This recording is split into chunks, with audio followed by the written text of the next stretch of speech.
सबको जय मसीह। परमेश्वर ने इस समय में उनकी दया, उनकी करुणा के कारण हमें इस अवसर दिए हैं, इसलिए हम परमेश्वर के नाम को धन्यवाद दिए। मेरे प्यारों, आज हम पहली बार हम एक नया अध्याय से शुरू करने जा रहे हैं कि हम उस वचन को, उस अध्याय को दिन प्रतिदिन सीखेंगे। नियमित रूप से हम उनके अध्याय को करने जा रहे हैं जो रोमियो की पत्री से हम सीखेंगे। आइए हम उस वचन को, उस अध्याय की हर एक चीजों को सीखने से पहले छोटे से दुआ करें, परमेश्वर के करीब जाएं ताकि परमेश्वर ने हमें उनकी दया से आगे बढ़ पाए। खुदावन प्रभु यीशु, हम तेरे सन्निधि में आते हैं। आज तेरे वचन सीखने जा रहे हैं प्रभु, हमें तू मदद करे, सहायता करे, तेरे आत्मा से भर दे, तेरे आत्मा से बातें करे। ओ प्रभु, तेरे वचन तू, इसीलिए तू हमें सिखा। तेरे वचन को हृदय में लिखने पाए, हृदय में सजाते हुए रखने पाए, जीवन को सुधार पाए, हर एक चीज के लिए हमारी एक उपयोगी हो। इसलिए प्रभु तेरी पवित्र आत्मा की सहायता से हमें बातें करें। यीशु मसीह के नाम से मांगते प्रभु जी, आमीन।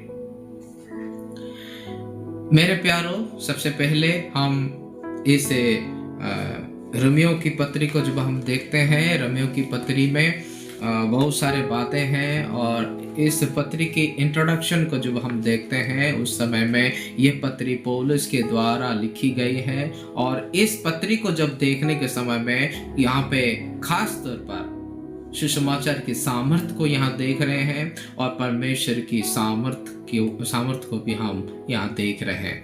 ये प्रेरित पौल के द्वारा या पौलुस के द्वारा सबसे गहरे और व्यवस्थित शिक्षात्मक रूप से इस पत्र को लिखा गया है। इस पत्र को यीशु मसीह को मूल सिद्धांत के रूप में दिखाया जा रहा है और पाप के बारे में दिखाया जा रहा है, उद्धार के बारे में दिखाया जा रहा है, अनुग्रह के बारे में दिखाया जा रहा है, विश्वास के बारे में दिखाया जा रहा है और धार्मिकता और नया जीवन के बारे में दिखाते हुए स्पष्ट करता है। इस पत्र को केवल केवल ज्ञान देता उतना नहीं, लेकिन जीवन को परिवर्तन की मार्ग दिखाता है। इसीलिए इस पत्र को पौलुस ने लिखते हैं जब 57 AD में ये पत्र लिखते हैं। ये कुरिन्थ में रहते हुए ये पत्र लिख रहे हैं और ऐसा लगता है कि तीसरा प्रचार यात्रा में अंतिम दिनों में ये लिखने की संभावना दिखाया जा रहा है। जो प्रेरितों के काम 18 अध्याय उसका 23 से 21 अध्याय का 14 पद तक यहाँ दिखाया जा रहा है। और उतना नहीं, इस रोमियो की किताब 15 का 19 में भी इसके बारे में उल्लेख किया जा रहा है। और उतना नहीं, कुछ लोग हैं जो लोग के बारे में इस अध्याय में, इस रोमियो में लिखा है, तो उस व्यक्तियों को देखने के समय, उस व्यक्तियों को नाम को देखने के समय में ऐसा लगता है कि वो कुरिन्थियों से आए हुए लोग हैं, वो कुरिन्थ में रहने वाले लोग हैं, कुरिन्थ वासी है। इस कारण से इसको ये कुरिन्थियों से लिखा गया ऐसा माना जा रहा है, क्योंकि उसमें 16 का 1 में एक जन का नाम है फीबे, उसका 16 का 23 में एक जन का नाम है गयुस, और उतना नहीं इकोस्तुस ऐसा करके कुछ लोगों का नाम यहाँ उल्लेख है, जिस कारण से ये कुरिन्थ में रहकर पत्री लिखने का संभावना अधिक दिखाई देती है। उतना नहीं, ये स्पष्ट ये हो सकता है कि पौलुस ने इस पत्री को पौलुस ने रोमियो को पत्री को तो लिखते हैं, लेकिन जब पौलुस के बारे में देखते हैं, ये बिन्यामिन के गोत्र का था है। और जो फिलिपी चैप्टर 3 का 5 में देखते हैं, वो उनके गोत्र के बारे में वो लिखा गया। और उतना नहीं, पौलुस रोमी नागरिक भी था। तो 16 का 37 में भी देखते हैं, 22 का 25 में भी देखते हैं। लेकिन उसका अर्थात ये पौलुस के जन्म एशिया महाद्वीप के रोमी प्रांत किलिकिया के तरसुस में जो शहर है, वहां पे जो है तरसुस है, वहां पे हुआ। और उतना नहीं, लेकिन प्रसिद्ध विद्वान गमलियल के चरणों में बैठकर उन्होंने परमेश्वर की शिक्षा को प्राप्त की, जो प्रेरितों की किताब 22:3 में लिखा गया। मेरे प्यारों, उतना नहीं, वो पौलुस ने फरीसी समाज के थे, जिस कारण से उन्होंने यीशु मसीह को ना जानने से पहले उन्होंने मसीह लोगों को सताना चालू किया। और सताने के लिए उन्होंने क्या किया ना, दमिश्क के मार्ग में गए। दमिश्क के मार्ग में उन्होंने जाने के समय परमेश्वर यीशु मसीह को यीशु मसीह के साथ उनका मुलाकात हुआ, और उन्होंने यीशु मसीह का दर्शन होने के बाद अपना जीवन परिवर्तित हो गया। उन्होंने बपतिस्म लिया और बपतिस्म लेकर मसीह का प्रचार दमिश्क में करना चालू किया।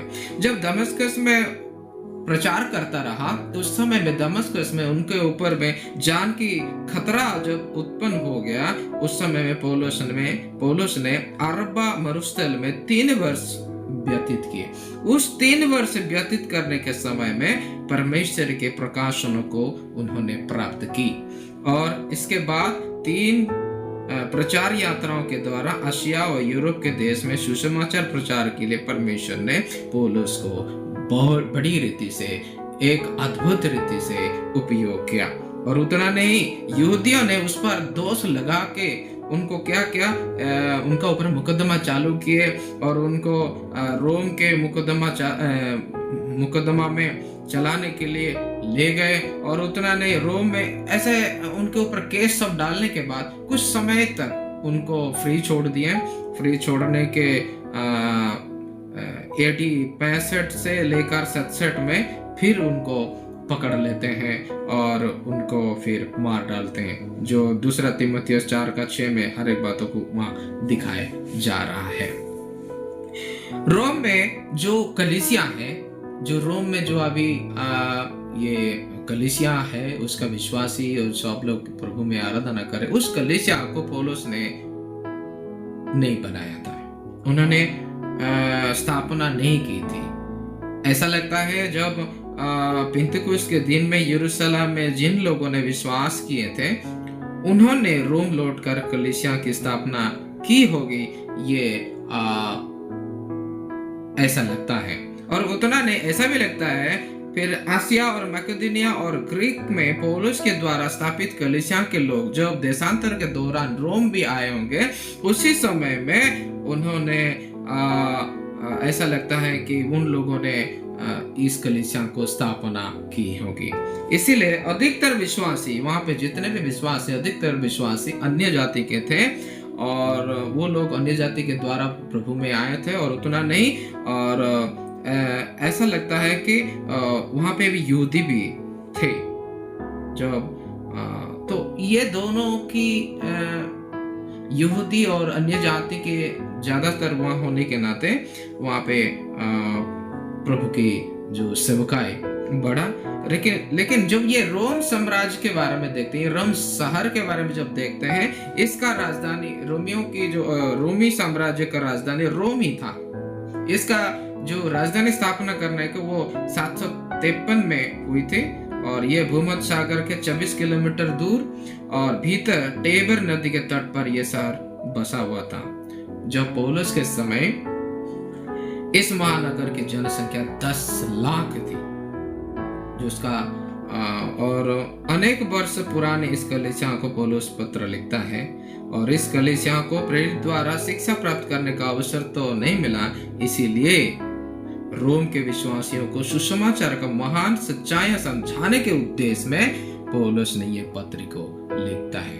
और उतना नहीं, जो स्पेन मतलब अपरिचित कलीसियाओं से व्यक्तिगत रूप से मिलने की इच्छा भी पौलुस ने प्रकट करता है, जिसके द्वारा स्पेन जाते समय मार्ग में उनसे मिलने का ये योजना भी उन्होंने बनाता है, जो उसका 15 अध्याय का 28 पद में देखते हैं। ये एक उपदेश देने वाला पुस्तक है, परंतु पौलुस अनेक ऐतिहासिक बातों की जानकारी भी देता है। अर्थात उपदेश के स्पष्ट करने के लिए पुराने नियम के इतिहास को सहायता लेता है, जो अब्राहम, दाऊद, आदम, फिरौन और हर एक लोगों को सहायता उन्होंने लेता है।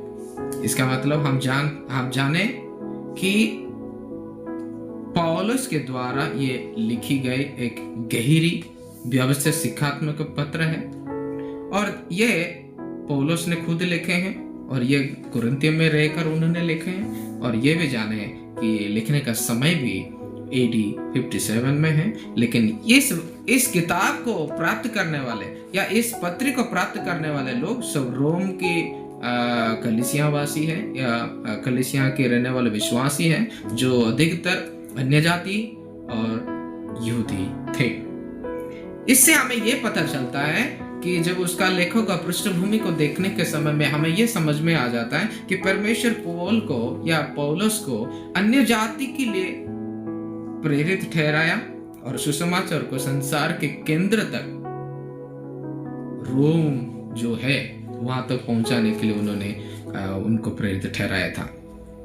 जब हम उनका लेखक पृष्ठभूमि देखने के साथ साथ उनके उद्देश्य को जो हम देखते हैं, उद्देश्य बहुत सारे बातें यहाँ पे लिखा हुआ है, लेकिन सुसमाचार को जो वो लोग सुनने के लिए जरूरत है, जो यीशु मसीह के सुसमाचार को स्पष्ट रीति से समझाने के साथ साथ व्यवस्थित रूप से समझाने के लिए यहाँ प्रयास किया जा रहा है। और यहाँ पौलुस का उद्देश्य है कि उन लोगों ने, उन अन्य जातियों ने, जिन अन्य जातियों से विश्वास में आए लोग हैं और यहूदी लोग जो प्रभु में आए हुए हैं, उन लोगों को सुसमाचार का स्पष्ट रीति से और व्यवस्थित रूप से समझाने के लिए कोशिश किया जा रहा है। दूसरी बात कि विश्वास के द्वारा धार्मिक ठहराए जाने के लिए शिक्षा भी दिया जाता है। और तीसरी, उस यहूदियों और अन्य जातियों को एक शरीर में होकर परमेश्वर की सेवा करने के लिए भी कहा जाता है। इसका उद्देश्य इस प्रकार कि हम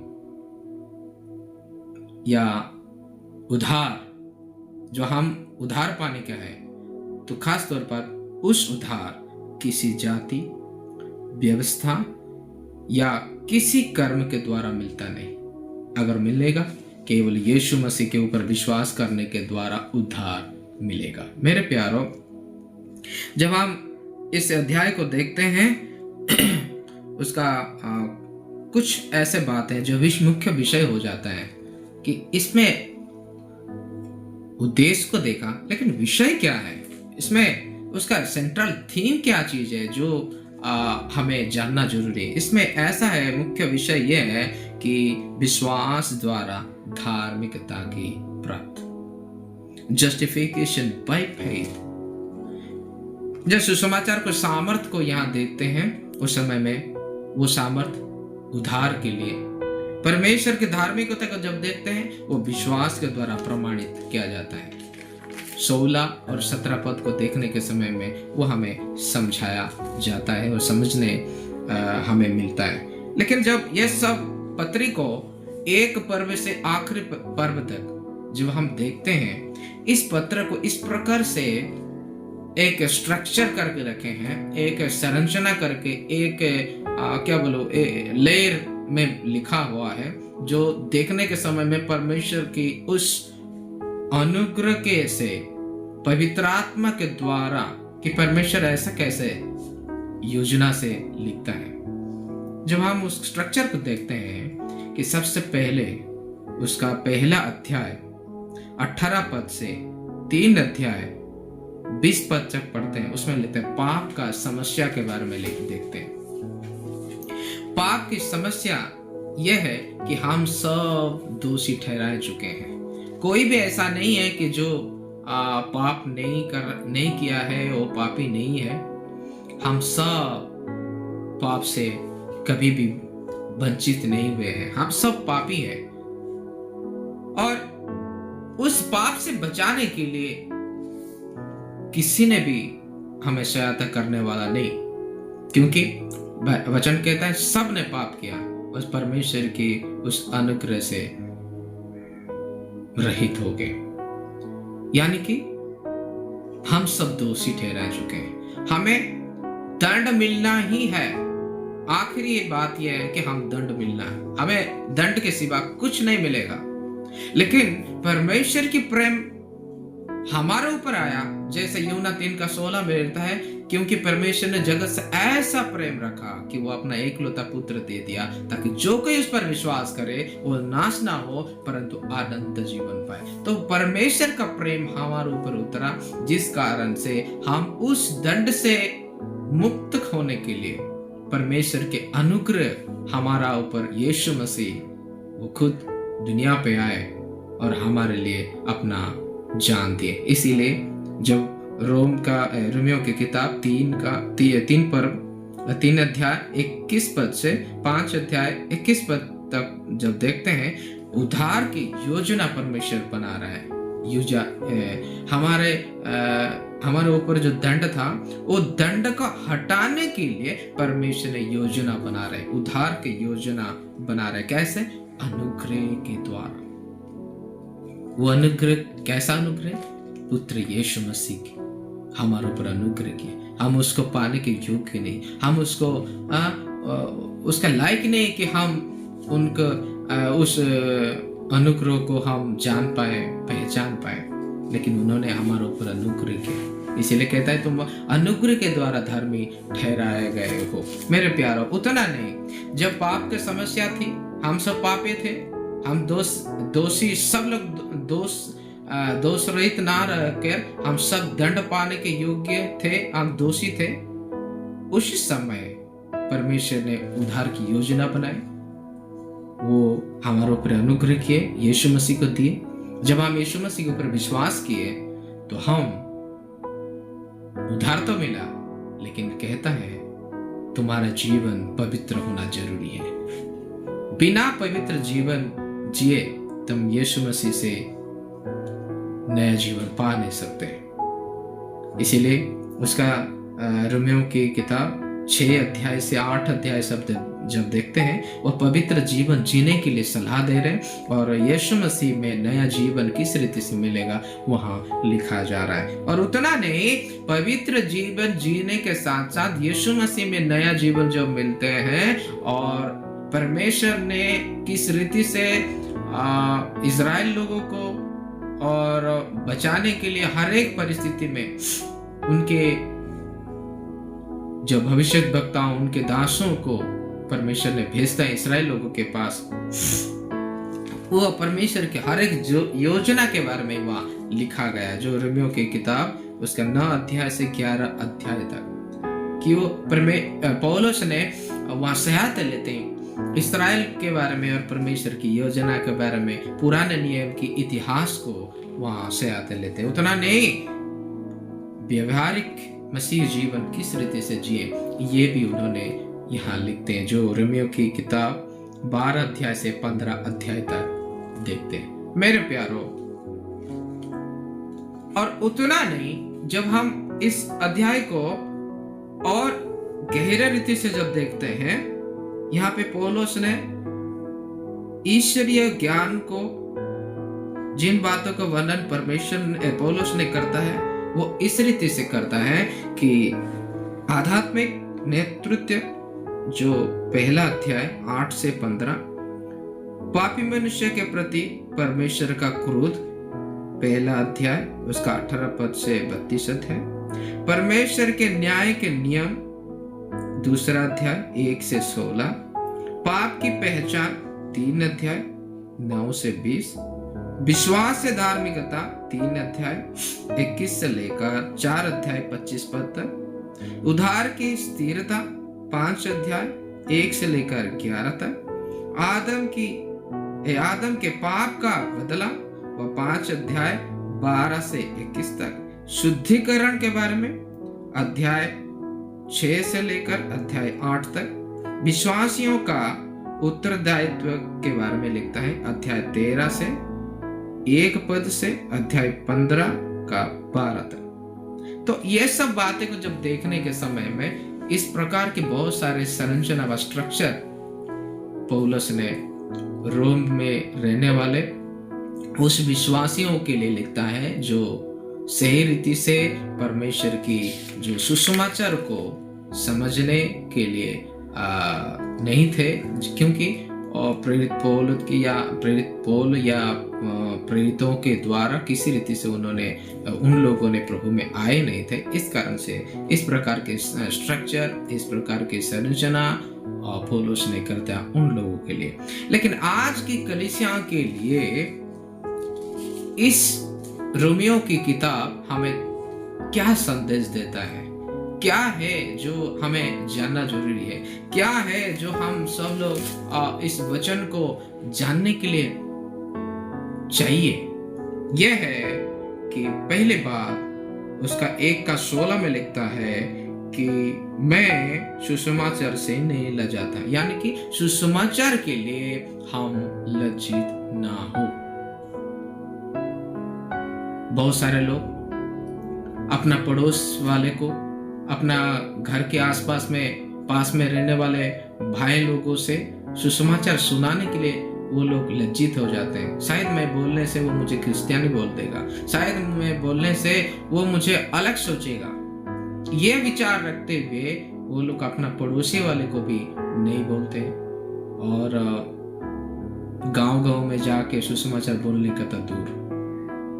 लेकिन ऐसे भी लोग हैं प्रभु में, जो लोग जिनको कहते हैं पागलपन, प्रभु में पागलपन, प्रभु के प्यार ने उनको विवश कर दिया। इसलिए पौलुस ने कहता है मुझे परमेश्वर के वचन, परमेश्वर के प्यार ने मुझे विवश किया कि विवश करता है कि मैं परमेश्वर का सुसमाचार सुनाऊं। वो अपने आप को रख नहीं सकता, अपने आप को क्या बोलते हैं, सीमित नहीं रख रहा है। जब तक उनकी जान है तब तक उन्होंने वचन सुनाने के लिए कोशिश कर रहे हैं। हमारा भारत में भी बहुत सारे प्रभु के दास लोग आए थे और बहुत सारे जो रीति निवास थे उससे हमें छुटकारा देने के लिए उन्होंने प्रार्थना की है। उन्होंने हमें प्रभु के वचन से सुनाए, समझाए। ऐसा भी हुआ कि उन लोगों ने अपना जान को भी गंवाना पड़ा। बहुत सारे लोगों को विलियम कैरी के बारे में देखिए और बहुत सारे बाहर से आए हुए मिशनरी के बारे में देखिए। अपने भारत में प्रभु की सेवा में आगे बढ़ने वाले प्रभु के दास साधु सुंदर सिंह के बारे में देखे। बहुत सारे लोगों का नाम हम देखेंगे कि भारत में एक जागृति आने के लिए, प्रभु का प्यार को लोगों को समझाने के लिए वो लोग आके अपना जान गंवाना पड़ा। अपना यहाँ के बहुत लोगों से गालियाँ सुनने के लिए मिला, बहुत सारे बातों को उनको सहना पड़ा। फिर भी वो लोग पीछे ना हटे, क्योंकि तब तक वो लोग सुसमाचार सुनाते रहे जब तक उनके अंदर जान है। क्यों? क्योंकि पौलुस के द्वारा यह शब्द होता है कि मुझे परमेश्वर के प्यार ने विवश करता है। उस प्यार ने उन लोगों को भी विवश किया। आज आपको और मुझे, हम जितने सुनने वाले हैं, हम सभी को परमेश्वर का प्यार रोमियो की किताब से हमें यह विवश करता है कि हम सुसमाचार सुनाने के लिए लज्जित ना हो। दूसरी बात, विश्वास के द्वारा जीवन जिए। उसका 17 पद में देखते हैं कि विश्वास से धर्मी जन जीवित रहेगा। अगर हम जीवित रहना है, अगर हम सही जिंदगी से आगे बढ़ना है, तो हमें विश्वास करना है। विश्वास के बिना कुछ नहीं। विश्वास में बने रहना, विश्वास में बने रहना। विश्वास करना कि परमेश्वर ने मुझे बचाया है, विश्वास करना है कि परमेश्वर ने मुझे सही जिंदगी दिया है, विश्वास करना है कि परमेश्वर के द्वारा मैं नया जीवन पाऊंगा, विश्वास करना है परमेश्वर के उस अनुग्रह से मैं आगे बढ़ूंगा। जो कोई विश्वास करता है वो उद्धार पाता है। कई दफा ऐसा भी है कि कहानियों में भी ये विश्वास के बारे में भी बहुत सारे छोटे छोटे बच्चे लोगों को कहानियां भी कहा जाता है।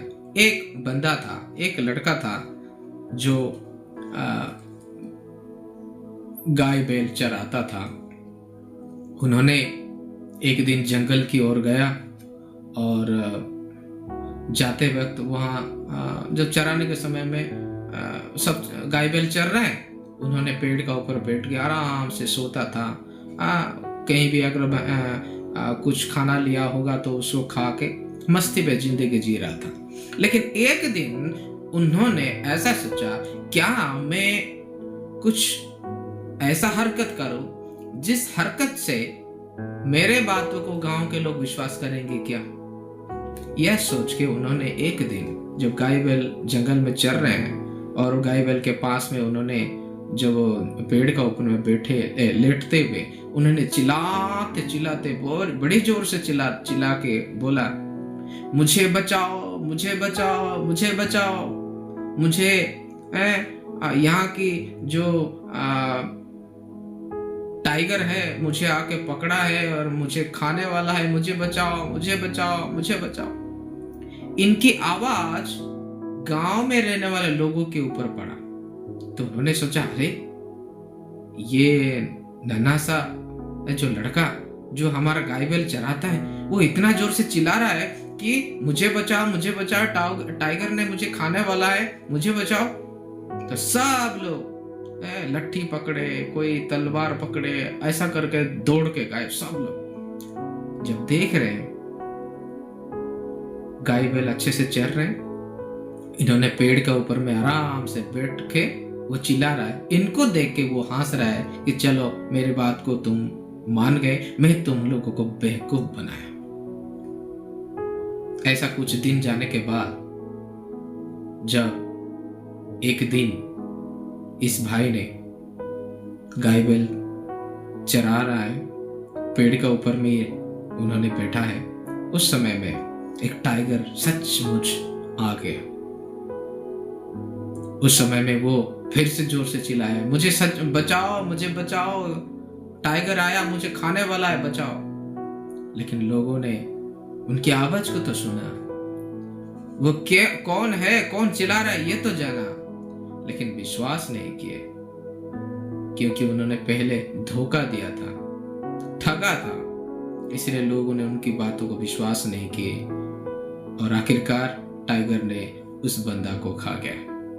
मेरे कहने का मतलब है विश्वास जरूरी है, लेकिन यहाँ पे यीशु मसीह की वचन की ओर जब हम विश्वास करते हैं, यीशु मसीह कहते हैं अगर तुम मुझ पर विश्वास करोगे तो तुम अनंत जीवन पाओगे।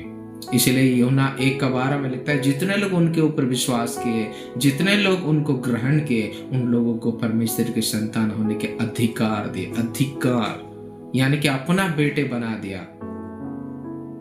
हम उनके बेटे बेटियां बनने के लिए कोई लायक नहीं है, फिर भी उन्होंने बना दिया। इसी कारण सुसमाचार सुनाने के लिए लज्जित ना हो, और जिनके सुसमाचार सुना रहे उन्होंने हमें उनके बेटे बनाया, हमें उद्धार के लिए उन्होंने आया, हम पर अनुग्रह किया, हम उस अनुग्रह पाने के कोई लायक नहीं थे। उनकी दया से हम उद्धार पाए, उनकी अनुग्रह से हम उद्धार पाए। इसी कारण उनके ऊपर विश्वास के साथ जिए और ऐसा विश्वास करें, हम आज जीवित है, आज हम मर भी जाए, कल हम जीवित होंगे, कल हम जीवित होंगे, क्योंकि जिस खुदा को, जिस यीशु को, जिस अनुग्रह को हम विश्वास करते हैं, लोगों ने उनको मारा, लोगों ने उनके ऊपर थूका, लोगों ने उनके ऊपर बहुत सारे परेशानी, अत्याचार किए और आखिरकार उनको मार के गाड़ भी दिए। लेकिन उस अनुग्रह ने तीसरे दिन में जी उठा और हम लोगों को फिर से वो दिखाई दिए। एक उम्मीद जगह है कि मैं जीवित हूं, जो मुझ पर विश्वास करे वो मर भी जाए, मैं उन्हें बचाऊंगा जैसा मैं जीवित हूं। आज वो स्वर्ग में वो दोबारा आएगा, वो हमें उनके पास ले जाएगा। इसलिए यूहन्ना में कहता है, मेरे जो पिता है, मेरे जो बाप है, मेरे जो फादर है जो स्वर्ग में है, उनके पास बहुत सारे कमरे हैं, बहुत सारे घर हैं। मैं जाऊंगा, तुम्हारे लिए कमरे बनाऊंगा और अच्छी रीति से प्रिपरेशन करने के बाद मैं लौट कर आऊंगा मैं तुम्हें लेके जाऊंगा। उस उम्मीद के साथ, उस आशा के साथ हम उनके वचनों को विश्वास करते हुए जिए और सुसमाचार को दूसरे लोगों को तक पहुंचाए, जिससे वो लोग भी उधार पाए। इसीलिए यहाँ पे पौलुस ने कहता है सुसमाचार के लिए लज्जित ना हो। मैं सुसमाचार के लिए लज्जित ना हो। मैं सुसमाचार के लज्जित होता नहीं है, तुम भी लज्जित ना हो। मैं यीशु मसीह के ऊपर विश्वास करता हूँ, तुम भी विश्वास के साथ जीवन जियो। तीसरी बात कि अपना शरीर को प्रभु के लिए जीवित बलिदान के रूप में अर्पण करें, जो रोमियो 12 अध्याय का 1 और 2 पद में पढ़ते हैं। जीवित बलिदान तब होगा जब हम इस शरीर में शरीर में जीवन हो। आज कुछ दिन पहले बहुत सारे लोगों के बारे में हम सुनते हैं। न्यूज़ जब हम ऑन करते हैं, किसी ने किसको मार दिया, किसी ने रोग में मर गया, किसी ने कैंसर में मर गया, किसका किडनी फेल हो गया, किसी ने एक्सीडेंट में मर गया। से मरने का लिस्ट बहुत है। क्यों? कई दफा जो समय हमें दिया है उस समय को हम उपयोग नहीं किए। जो रोग में अपना जीवन दुनिया से छोड़ जाते हैं, मतलब शरीर से छोड़ जाते हैं, मर जाते हैं, वो रोग के कारण मरते हैं। लेकिन ये आत्मिक रोग जो हमारा अंदर पाप भर जाता है, हम शरीर तो मरते मरते आत्मा से भी भर जाते हैं, जिस कारण हम उस अनुग्रह से वंचित हो जाते हैं। इसीलिए यहाँ कहते हैं अपना शरीर को परमेश्वर के लिए जीवित बलिदान के रूप में अर्पण करें। इसीलिए जितने भी दुनिया में तंबाकू, गुटखा, बहुत सारे पान मसाला, जितने भी सिगारेट है, दारू है, गंजा है और ये ड्रग्स वगैरह जितने भी हैं, उस सभी से मतलब दूर रहे, अपना शरीर को पवित्र करें। इसलिए पतरस में प्रभु का वचन ऐसा कहता है, मैं पवित्र हूं, तुम भी पवित्र बनो।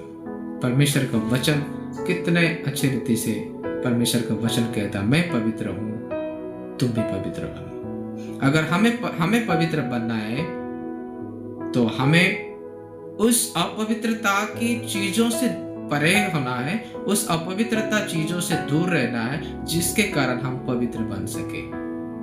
क्योंकि इस देह, पौलुस कहता है, इस देह परमेश्वर का मंदिर है। अगर ये परमेश्वर का मंदिर है तो इसको पवित्र रखना भी हमारा काम है। कोई हमारा घर में अगर कुछ भी इधर उधर हुआ है, दूसरे किसी ने आके हम वो सजा के रखेगा नहीं। सजाने का काम हमारी है। हमारा कपड़ा गंदा है तो किसी ने आके हमारा कपड़ा धोएगा नहीं, धोने का काम हमारा है। अगर किसी ने हमारा कपड़ा धोएगा तो हम उनको कीमत देना जरूरी है। इसीलिए अगर हम उधार पाने के योग्य नहीं थे, किसी ने हमें उधार करेगा तो हम उसको कीमत देना है। लेकिन यीशु मसीह ने हमारे ऊपर अनुग्रह करके हमें उधार किया कि हम उसको कीमत देने के लिए भी हमारे पास उतना कीमत नहीं जितना कीमत उस उधार के लिए है।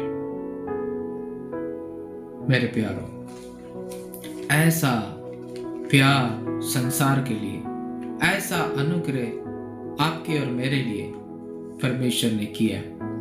इसीलिए आज की कलीसिया के लिए यह संदेश है कि सुसमाचार के लिए लज्जित ना हो, विश्वास से जीवन जिए और अपना शरीर को प्रभु के लिए एक जीवित बलिदान के रूप में अर्पण करें।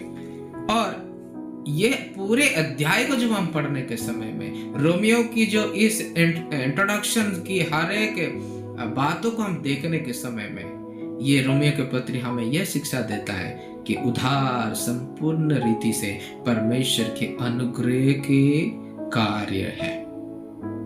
उधार सिर्फ परमेश्वर की अनुग्रह के कार्य है। जब हम विश्वास से यीशु मसीह को ग्रहण करते हैं, उसी समय में हमारा जीवन बदल जाता है। जीवन बदल जाता है, हमारा भावना, हमारा सोच विचार बदल जाता है, हमारा चाल चलन बदल जाता है। क्यों?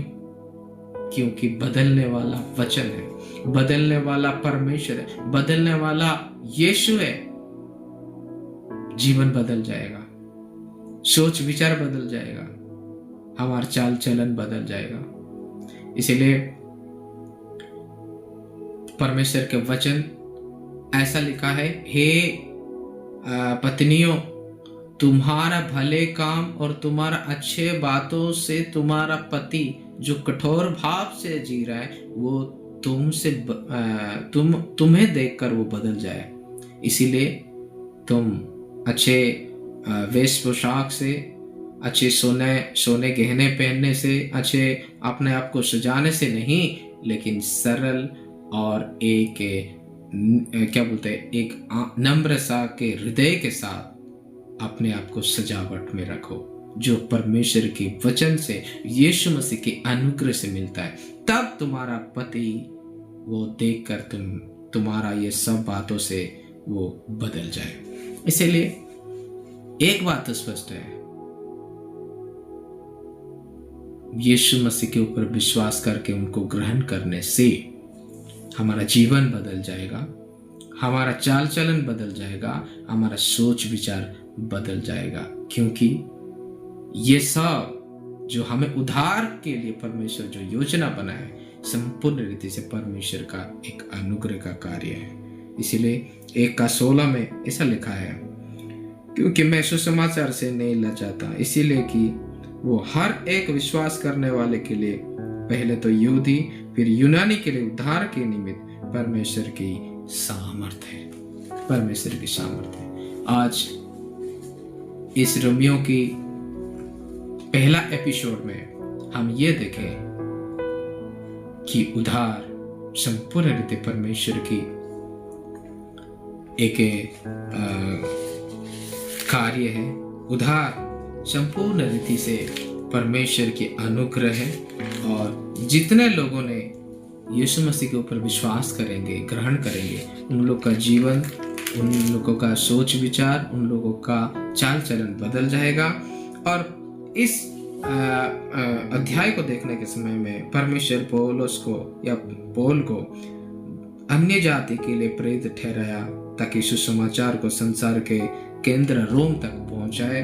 और उद्धार किसी जाति, व्यवस्था, किसी अच्छे कर्म से मिलता नहीं, लेकिन यीशु मसीह के ऊपर विश्वास करने के द्वारा हमें प्राप्त होता है। मेरे प्यारों, उस सुसमाचार यह है कि यीशु मसीह हमारे लिए अपना जान दिए, वो मरे गए, गड़े गए, तीसरा दिन में जी उठे, आज भी वो जीवित है। अगर हम उनके ऊपर विश्वास करें तो हमारा सोच विचार, हमारा जीवन, हमारा चाल चलन सब कुछ बदल जाएगा, जिसके द्वारा उस अनुग्रह को हम पाने के योग्य बनेंगे। क्योंकि हम सब पापी थे, पाप के कारण हम दंड भोगने के कारण थे, लेकिन परमेश्वर ने उस दंड से हमें मुक्त करवाया यीशु मसीह के द्वारा। परमेश्वर इस छोटे से चिंता में, छोटे से एक स्टडी में हमें प्रभु आशीष करे, अनुग्रह करे, दया करे। आप लोग भी दुआ में याद करें कि आने वाले दिनों में और गहराई के साथ इस अध्याय को मनन करेंगे। तब तक आप लोग अच्छे रहें, सही रहें, परमेश्वर आपको आशीष करे, और प्रार्थना के साथ पूरे जीवन परमेश्वर को जीवित बलिदान के साथ अपना जीवन को समर्पण करके आगे बढ़े। प्रभु इस वचन से, इस चिंतन से हमको आशीष करे। धन्यवाद। Praise the Lord.